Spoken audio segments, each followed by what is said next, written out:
네, 오늘 말씀은 열왕기하, 우리에게 주신 말씀 열왕기하 14장입니다. 구약성경 586쪽에 있습니다. 네, 앞에도 띄어 있지만 우리 성경책을 다 펴시면 좋을 것 같아요. 열왕기하 14장 23절로 29절 말씀입니다.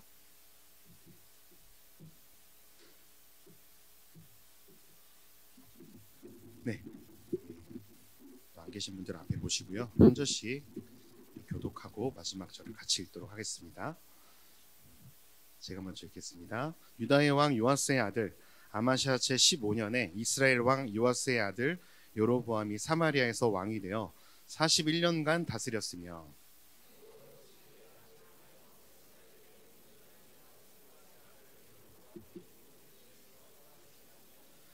이스라엘의 하나님 여호와께서 그의 종 가드헤멜 아미떼의 아들 선지자 요나를 통하여 하신 말씀과 같이 여로보암이 이스라엘 영토를 회복하되 하맛 어귀에서부터 아라바 바닷까지 하였으니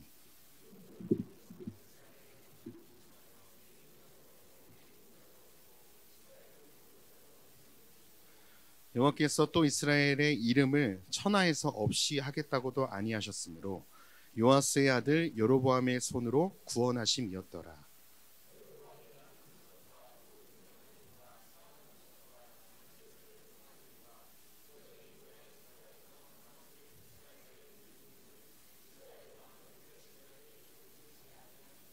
지금 함께 읽겠습니다. 여로보암이 이스라엘 왕들과 함께 자고 그의 아들 스가랴가 대신하여 왕이 되니라. 아멘. 네, 너무 잘 오셨습니다. 오늘 또 말씀을 나누고 함께 기도의 자리로 나아갈 때도 하나님께서 우리를 깊이 만나 주실 줄 믿습니다. 그 기대를 가지고 함께 나아가셨으면 좋겠습니다. 사람이요, 성취감을 느끼고 마음이 뿌듯해지는 것 중에 하나는 바로 다른 것보다도 누군가에게 인정받는 것입니다. 어떤 자신의 실력이나 자신의 능력, 자신이 한 일, 그리고 계획과 인간관계에서 다른 사람에게 자신이 인정받는다는 사실은, 칭찬받는다는 사실은 확실히 기분이 좋고 힘이 나게 하는 묘약인 것 같습니다. 이 인정에 대한 이야기를 처음에 하려다 보니 제 어릴 적이 생각이 났습니다. 제 어릴 때 사진 한번 준비해 봤는데요. 네, 네, 저 같나요? 네, 예, 너무 이렇게 집중이 될 것 같아서 띄울까 말까 하다가 지금 제 얼굴이 별로 없죠. 예, 저 때는 되게 제가 말랐었습니다. 제가 지금은 이렇지만 되게 말랐었어요. 네, 그래서 저희 어머니가 조금 좀 통통하시고 제가 말랐는데 그럼 이제 누구 닮았냐고 이제 지난달에 이렇게 물어봤었거든요. 근데 제가 학창 시절 때 뭔 일이 있어가지고 이렇게 좀 붓긴 했는데, 네, 이때는 나름 귀여웠습니다. 그리고 지금 제가 저 사진 보니까 약간 제 아주 휘민이 얼굴이 살짝 있는 것 같아요. 휘민이가 좀 더 잘생긴 했는데, 네, 어쨌든 이 제가 사진을 왜 보여드렸냐면 제가 이 한번 어떤 일이 있었냐면 제가 어렸을 때 사정이 있어서 외가댁에서 자랐습니다. 그때 삼촌과 친척 동생과 함께 살고 있었거든요. 근데 하루는 친척 동생이 미용실에서 머리를 자르고 왔더니 할머니랑 이모랑 삼촌들이 너무 이쁘다고, 너무 이쁘게 잘 잘랐다고 칭찬해 주는 거예요. 그 동생이 이제 여동생이 아니라 남동생이었거든요.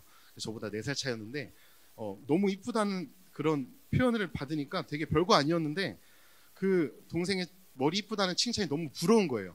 그래서 제가 어떻게 행동을 했냐면 제가 그때 할머니가 이제 식당을 하셨거든요. 그래서 주방에 가서 식가위를 가지고 제 머리를 잘랐어요. 그게 어렸을 때 제가 기억이 나요. 제가 그 머리를 한쪽 잡고 자르고 이제 나도 알아보겠지 하고 딱 갔는데 알아봤을까요? 못 알아봤을까요? 아무도 못 알아보셨어요. 왜냐면 제가 티 안 나는 곳을 잘랐거든요. 네, 그 어렸을 때도 지금 기억이 제가 왜 그렇게 행동했을까? 나도 이쁨 받고 싶고 인정받고 싶고 귀여움 받고 싶은 것이죠.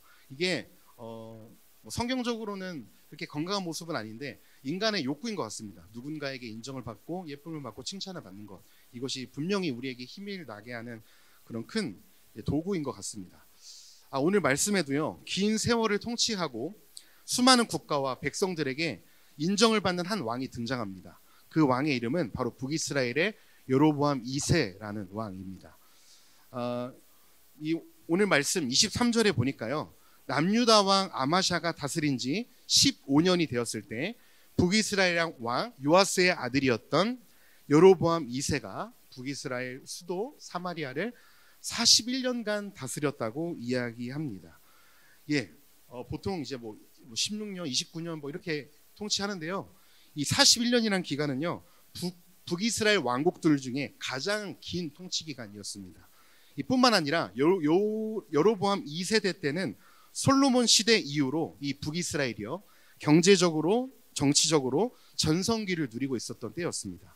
그래서 주변 국가, 특별히 그 당시 계속 싸움이 잦았던 아람 왕국과 하맛 왕국이 점점 쇠퇴해지면서 북이스라엘에게 잡히면서 바로 속국이 되었던, 아주 북이스라엘이 잘 나갔던 시기가 바로 여로보암 2세가 통치하던 시대였습니다.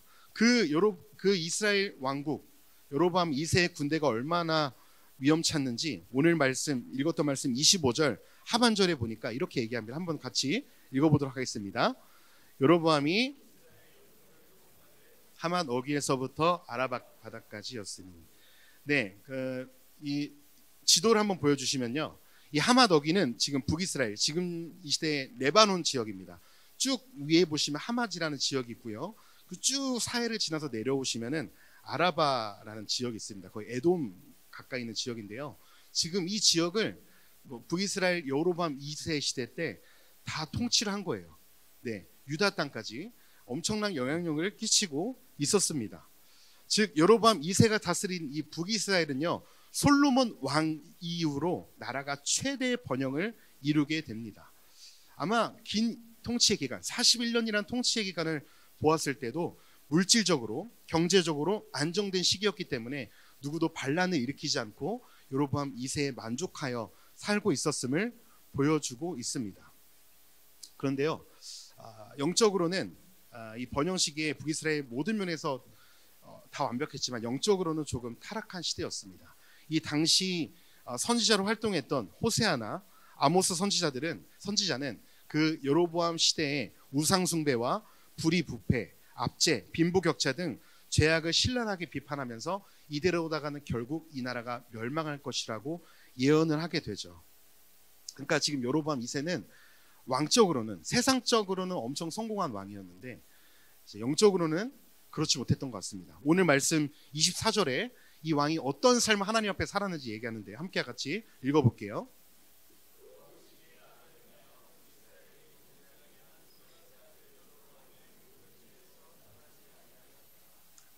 네, 오늘 열왕기의 저자는요, 사람들에게 인정받았던 여로보암과는 달리 여로보암 2세가 여호와 하나님이 보시기에, 여호와 하나님이 보고 계셨는데 여호와 하나님이 보실 때는 악을 행했다고 이야기합니다. 어떤 악을 저질렀다고 해요? 바로 이스라엘의 백성들을 범죄하게 했던 이 할아버지 느밧의 아들 여로보암의 모든 죄에서 떠나지 아니었다고 얘기합니다. 즉 자기의 조상의 잘못된 것을 물리치지 않고 멀리하지 않고 그것대로 행해서 하나님 앞에 악을 행했다고 합니다. 그렇다면 궁금한 게 생기죠. 여로보암의 죄가 무엇이었을까요? 여로보암의 죄는 짧게 말해서 세 가지로 얘기할 수 있는데, 첫 번째는 금송아지를 제작해서 그 당시에 유다 땅까지 예루살렘에 성전이 있었기 때문에 제사를 드리려면 예루살렘에 내려가야 됐어요. 근데 예루살렘은 남유다거든요. 북이스라엘에서 백성들이 남유다로 가니까 이제 여로보암 왕이 두려웠던 거예요. 이 나라 왕한테 빼앗길까봐, 자기의 왕권이 약해질까봐. 그래서 백성들이 남유다로 넘어갈까봐 두려웠습니다. 그래서 가까운 북이스라엘 땅에 산당을 지어요. 그래서 그곳에서 이것이 너희를 이집트에서 인도한 하나님이다라고 금송아지를 세웁니다. 즉 어떻게 된 거냐면 제사를 자기 왕권을 위해서 백성들을 편하게 하자고 바꿔버려요. 그리고 또 문제는요, 두 번째 문제는 하나님이 레위 지파를 제사장으로 삼아서 제사 일을 집례하게 했는데 자기의 마음대로 일반 백성, 레위 지파가 아니라 일반 백성을 끌어와서 제사장 삼습니다.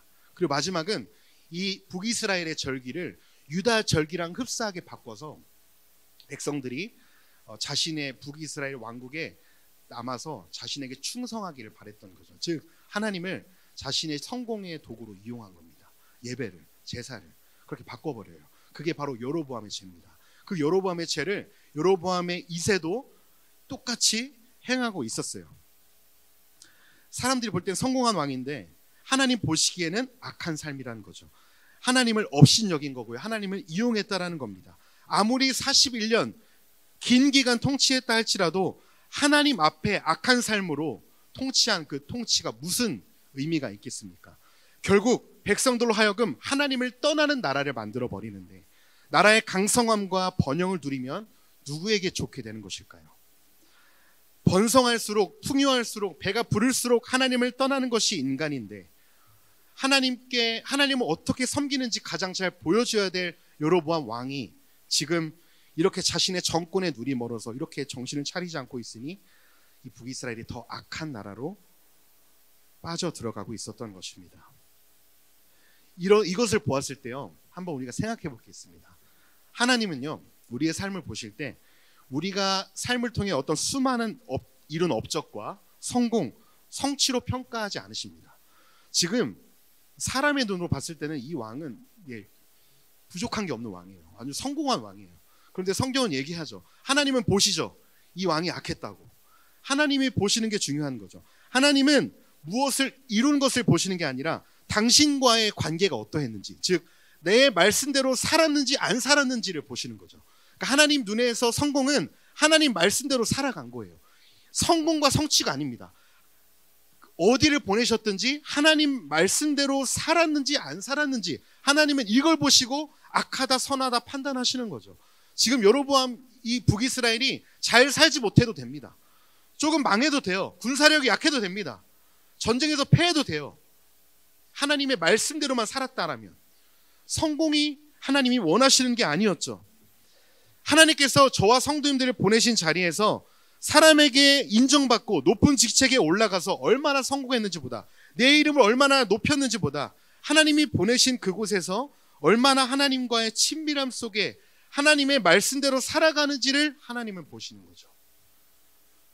그러므로 두려운 사실은요, 하나님 관계가 멀어져도요, 하나님과 상관없는 삶을 살아도요, 세상에서 성공하고 사람들에게 인정받는 업적을 이룰 수 있습니다. 이거 무서운 거예요. 하나님과 관계없는 삶을 살고 있는데 내 삶은 잘 돼요. 사업이 잘 되고요. 자녀가 잘 돼요. 그럴 수 있어요. 근데 그게 하나님 보실 때 선한 삶을 살아서가 아닐 수 있다는 겁니다. 반대로 내가 세상에서 사람들이 놀랄 만한 업적과 성공을 이루지 못했다 할지라도 하나님 앞에서는 인정받는 삶을 살 수도 있습니다. 우리의 눈으로 몰라요. 하나님이 우리를 어떻게 보시는가? 이것이 성경이 형통한가 불행한가의 비결이라고 이야기하는 것이죠. 우리가 주목해야 되는 게 무엇인가? 여호와 보시기에 내 삶이 어떻게 지금 살아가고 있는가? 성도님들 한번 자기에게 질문해 보세요. 나는 지금 하나님 보시기에 어떤 삶을 살고 계신지. 저도 이 자리에서 성도님들 얼마든지 속일 수 있습니다. 사람은 속일 수 있어요. 여기서 하나님 잘 믿는 척 할 수 있어요. 기도 열심히 하는 척 할 수 있어요. 말씀대로 사는 척 얼마든지 할 수 있습니다. 그런데요, 하나님은 못 속입니다. 하나님은 내가 아무도 보지 않을 때도 하나님은 나를 보고 계세요. 나도 나를 속일 수 없고요, 하나님을 우리는 속일 수 없습니다. 왜냐하면 하나님은 무소부재 어디나 계시기 때문에 그래요. 그래서예요. 우리는 하나님을 두려워하는 삶을 살아야 합니다. 이 자리에 나와서 뜨겁게 예배하는 척 할 수 있어요. 그런데 이 자리가 중요하지 않다는 게 아니라 우리를 보내신 그 자리에서, 삶의 자리에서 아무도 보지 않을 때 정말 다 하나님 앞에서 몸부림치고 있는가, 이거를 한번 고민해 보셨으면 좋겠습니다. 오늘 기도 가운데 이걸 한번 고민해 보셨으면 좋겠어요. 바울은요, 자신의 복음 사역의 목적이 누구를 기쁘게 하기 위한 것인지 이렇게 고백합니다. 갈라디아서 1장 10절 함께 같이 읽어보겠습니다. 이제 내가 사람들에게 좋게 하랴.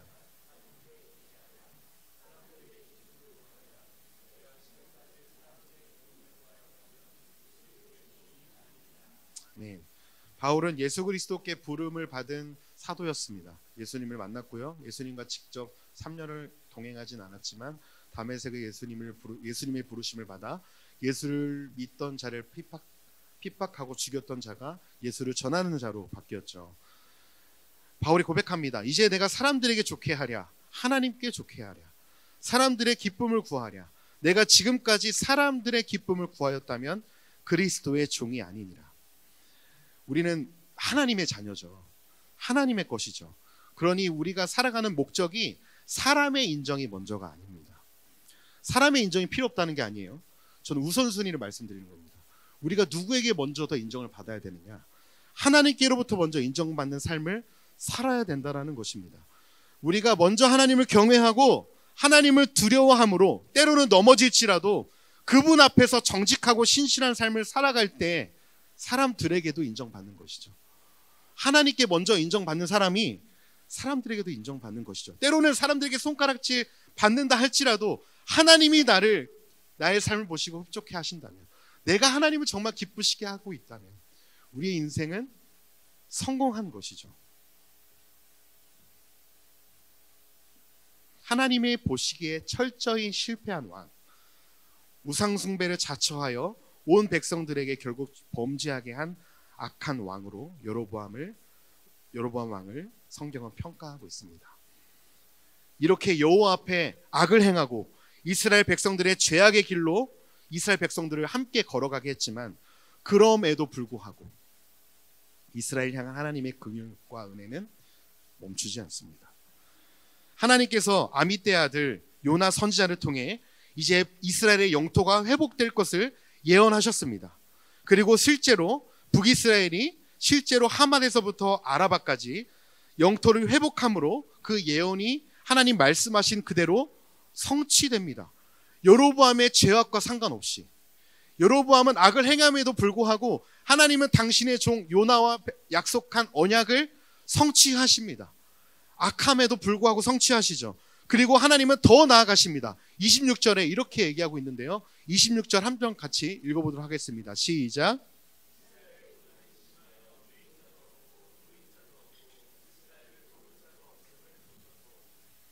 네, 하나님께서 이스라엘의 고난이 심각한 것, 이것은 이제 영토가 회복되기 전입니다.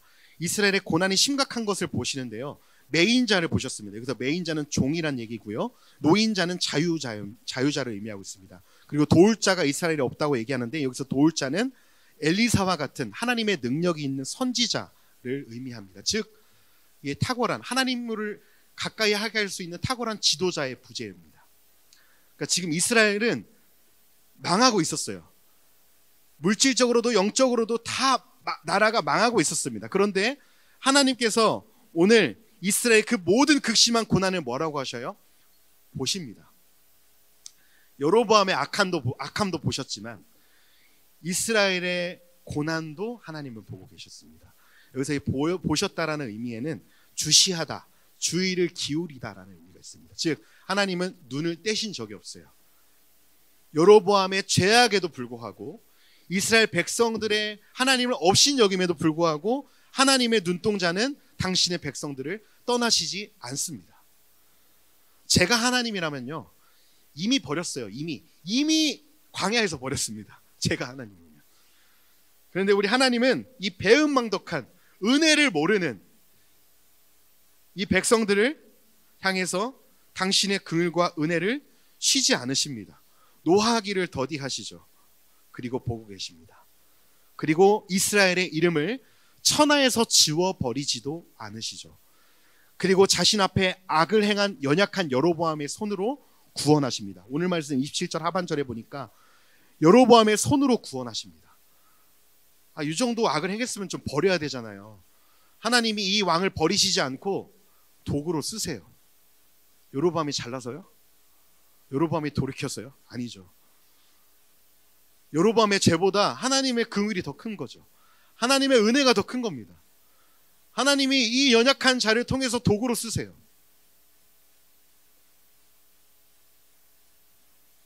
열왕기 저자는 얘기하고 있습니다. 북이스라엘이 솔로몬의 국경에 비견할 만한 영토 회복은 여로보암의 통치 능력과는 상관이 없어요. 여로보암의 통치 능력이면 망해야 돼요. 그런데 여호와 하나님의 주권적인 행위, 다스리심, 하나님의 긍휼 때문이었음을, 이스라엘 영토가 회복되고 하맛에서부터 아라바까지 회복되고 백성들이 잘 먹고 잘 살게 된 것은 누구 때문이라고요? 하나님의 은혜 때문이라고요. 하나님 때문이라고요. 하나님이 긍휼을 베풀어 주셔서 지금 북이스라엘이 이때까지 왔다고요. 저와 성도님들은 다를까요? 저와 성도님들은 여로보암보다 좀 잘 살았을까요? 우리가 지금 이렇게 구원을 받아서 하나님의 자녀가 된 것은 우리가 세상 사람들보다 조금 더 도덕적으로 낫기 때문에 그럴까요? 아니죠. 우리 너무나 잘 알죠. 예수 믿어도 내가 여전히 죄인인 것을 너무나 잘 알죠. 하나님 앞에 가까이 나아갈수록 내가 얼마나 이기적인 사람이고 하나님보다 더 죄를 사랑하는 사람이고 하나님의 말씀보다 세상의 것들을 더 사랑하는 사람인 것을 하나님 앞에 가까이 가면 할수록 더 알죠. 그럼 질문이 있죠. 하나님 왜요? 왜 나를 사랑하세요? 우리는 주님을 만나기 전까지 공중권세 잡은 자, 마귀를 따라서 하나님이 기뻐하시는 길이 아니라 이 세상의 풍조에 휩쓸려 죄가 죄인 줄도 모르고 살았던 사람들이 바로 저와 성도님들입니다. 우리가 의로워서가 아니에요. 우리가 좀 더 잘 살 것 같아서 부르신 게 아니에요. 별반 다르지 않습니다. 하나님 눈에는. 세상 사람들과 우리는 별반 다르지 않아요. 에베소서 2장 1절은 우리를 이렇게 얘기합니다. 그는 허물과 죄로 죽었던 너희를. 죽을 죄인이 아니라 이미 허물과 죄로 죽었던. 생각해보세요. 죽은 사람에게 무슨 소망이 있습니까? 죽은 사람이 선한 생각을 할 수 있습니까? 죽은 사람이 자신을 구출할 수 있습니까? 죽은 사람이 하나님을 찾을 수 있을까요? 아니죠. 우리는 허물과 죄로 이미 죽었습니다. 즉 그냥 소망이 없던 사람들이었어요. 그냥 지옥 불구덩에서 영원히 살아야 될 존재들이었습니다. 그런 죄와 허물로 죽었던 우리를 누가 살리셨습니까? 이 말씀을 같이 읽어볼게요. 에베소서 2장 4절 5절 함께 같이 읽어보겠습니다. 긍휼이 풍성하신 하나님이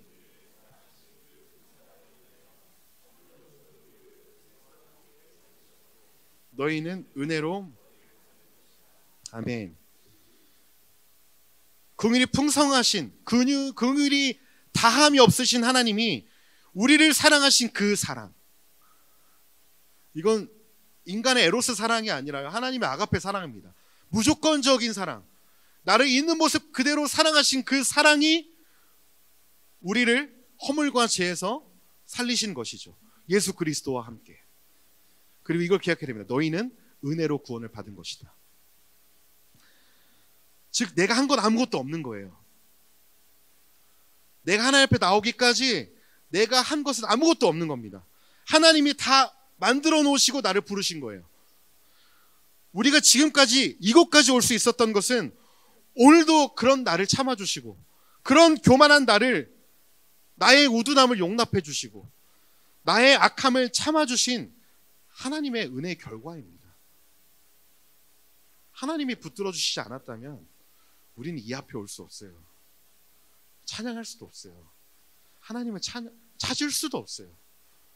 왜냐하면 우리는 하나님을 찾을 수 없는 존재거든요. 하나님께서 나에게 은혜의 날개를 거두시지 않았기 때문에 지금 내가 이 정도 믿음이라도 가지고 살아갈 수 있었다라는 것입니다. 우리는 절대 착각하면 안 됩니다. 내가 열심히 기도 생활 좀 했더니, 내가 좀 예배 좀 잘 드렸더니, 내가 빠지지 않고 말씀 묵상 좀 잘했더니, 헌금 생활을 안 빼먹고 잘 드렸더니, 이것이 중요하지 않다는 게 아니에요. 내 의를 가지고 내가 뭘 좀 했더니, 내가 좀 열심히 했더니 하나님이 이렇게 날 주셨다더라. 내 자녀를 이렇게 해주셨다더라. 내 사업이 잘 됐다더라. 내 삶이 형통했다더라. 내가 뭘 했더니, 이게 아니고요. 하나님이 나를 붙들어 주셔서, 하나님이 그럼에도 나를 기다려주시고 참아주시고 교만한 우리를 기다려주셔서 우리가 지금 이곳에 있는 것이죠. 말씀을 좀 정리하겠습니다. 하나님 우리에게 무엇을 바라실까요? 하나님 우리 아니어도 하나님 당신이 얼마나 하실 수 있거든요. 우리 하나님은 돌을 들어서라도 아브라함의 자손을 일으키실 수 있는 분이잖아요. 하나님이 우리를 통해서 얼마나 영광을 보시겠다고, 우리에게 무엇을 바라실까요?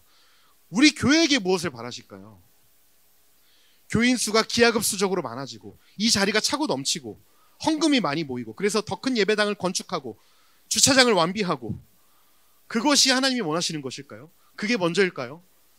아니죠. 하나님이 우리에게 요구하시는 것은 바로 하나님과의 그 친밀한 관계죠.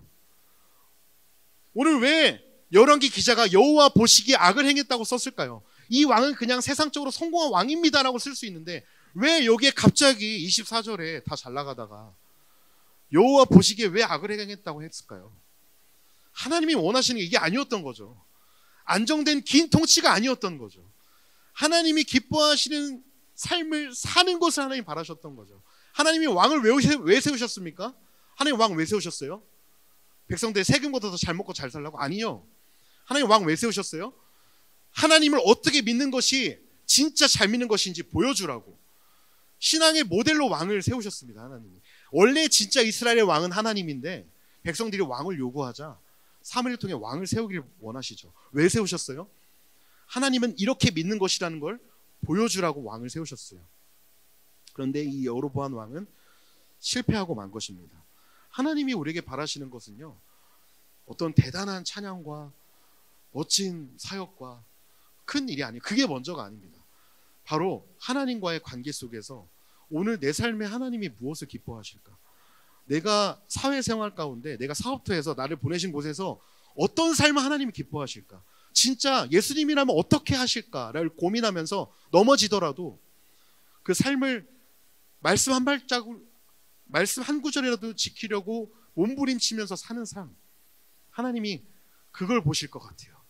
오늘 말씀을 빌어보았을 때는 우리가 세상에서 돈을 많이 벌고 그래서 11조가 많아지고 이게 아니라 진짜 내 삶 가운데서 아무도 보지 않을 때 진짜 사람들 다 불의를 저지르고 다 거짓말할 때 나는 하나님 앞에서 정직하고 하나님 기뻐하시는 대로 살려는 그 몸부림, 넘어질지라도 하나님이 그걸 보신다라는 것이죠. 그리고 그걸 보시고 기뻐하신다는 사실입니다.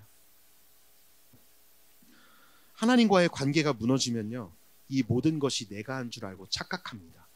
그리고 우리는 무엇에 빠지게 되냐면 교만에 빠지게 됩니다. 그런데요, 하나님과의 관계가 친밀한 사람들은 이 모든 것이 내 힘이 아닌 것을 깨닫습니다. 다시 한번 말씀드릴게요. 하나님과의 관계가 친밀한 사람들은 이렇게 고백합니다. 그래, 하나님이 도와주셔서 이만큼 왔지. 다 하나님의 은혜지. 이 고백을 할 수밖에 없습니다. 왜냐하면 그게 사실이기 때문에 그래요.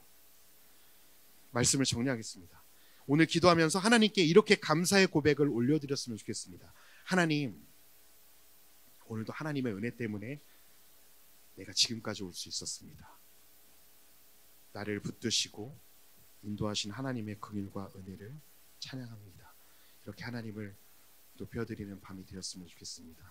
그리고 하나님 앞에 교만해진 내 마음이 있다라면 그 마음을 가지고 하나님 앞에 나아가십시오. 그리고 그것을 하나님의 은혜로 채워달라고 구하면서 나아가는 이 밤이 되었으면 좋겠습니다. 우리 하나님의 은혜 찬양하면서 우리 기도의 자리로 나가도록 하겠습니다.